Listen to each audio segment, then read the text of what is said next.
Since it's Mother's Day, I want to start by sharing with you some mom-isms.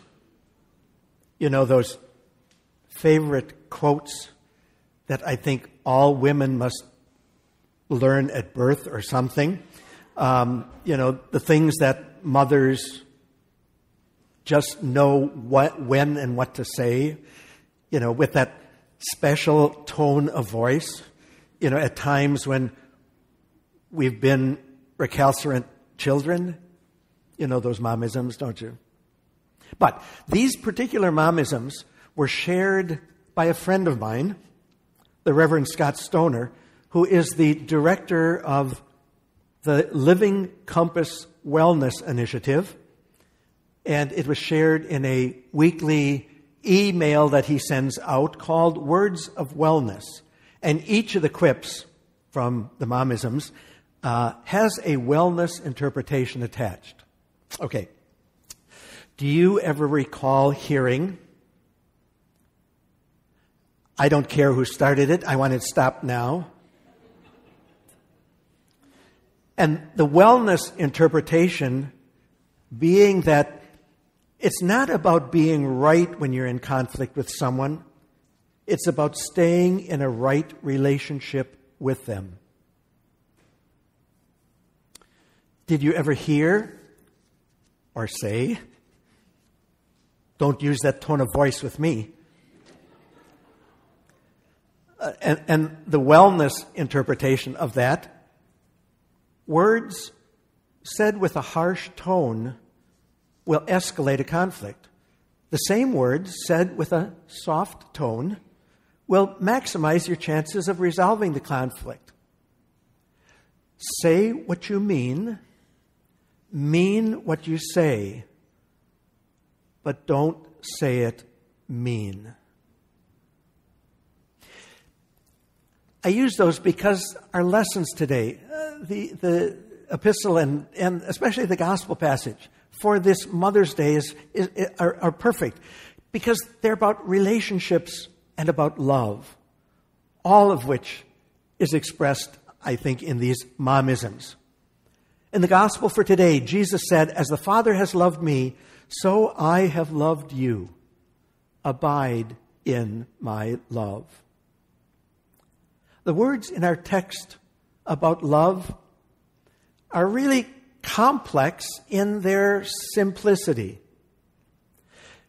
Instead of giving us a definition of love, Jesus just simply points to the relationship between himself and the Father, and sacrifice being the fullest expression of love, and faithful obedience as the hallmark of a life that's filled with love. Jesus weaves together these themes, giving us what I think is the focus of this particular discourse, that we are known by our love. And I think we need to understand a few of the underlying aspects of love so that this good news of God's love can abide in us and that we may be known by our love. First of all, we need to know that the source of true love is God the Father. In the 4th chapter of John's first epistle, he writes, "God is love, and those who abide in love abide in God, and God abides in them." God is love. This is probably one of the few spiritual truths about which most people can agree. But what does it mean that God is love? What does it mean for the Father to have loved Jesus? Again, we're not given a definition. We're given an assertion rather than an explanation. The emphasis is on love as an action rather than an abstract concept. Love is experienced rather than captured by words. Love is the sermon that you want to see and experience rather than hear. And then Jesus continues with a sublime statement concerning the greatest love possible. No one has greater love than this, to lay down one's life for one's friends. In other words, love is ultimately demonstrated by a willingness to sacrifice oneself, not only for a good cause, but for the good of others. And this willingness to sacrifice is the second underlying aspect of what love is about. And of course, Jesus epitomizes this by taking on the cross and dying so that all who believe in him, like you and me, might live. Jesus' sacrifice serves as a model of how we are to love. And so, a life of love is all about a love for people. Jesus' willingness to die for the world has inspired many followers of Christ to live heroic lives for the sake of others. Albert Schweitzer left the safety of Europe to spend most of his adult life building a hospital in Central Africa. Martin Luther King Jr. literally gave his life for the sake of the injustices suffered by African Americans. And countless millions of ordinary men and women have risen to live extraordinary lives following the call and model of Jesus' love. Following Jesus' manifestation of the Father's love leads us to be known by our love for others. And finally, the love that Jesus describes calls for obedience and a response.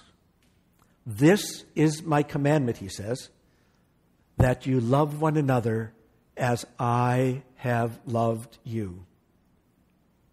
Jesus does not talk about love being a burden or being merely religious rules and regulations.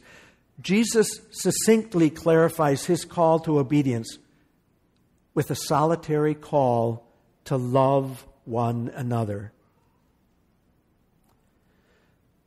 I think we can boil down the idea of being in relationship with Jesus in terms of being a vehicle of God's love to other people. Following Jesus means living a life of self-giving love. Talk is cheap, but love in action is real. John spoke this truth elsewhere when he wrote, "Little children, let us love, not in word or speech, but in truth and action." One last momism.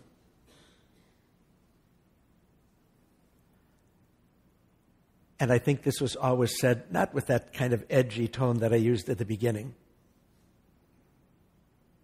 No matter what you do, I will always be your mother, and I will always love you. And the wellness interpretation of this is that unconditional love is the single most powerful determinant of personal and family wellness. I think one day, sooner or later, we all discover the bottom line of life is love. God created this world so that God would have people that God could love. And then God sent his only begotten Son to die on the cross because of his love for us. And Jesus told us to love one another as he has loved us. St. Paul wrote, "Love never ends." The circle is never complete. As we manifest God's love to others, they then begin to love as well. And so the gospel's work continues. God's love comes to us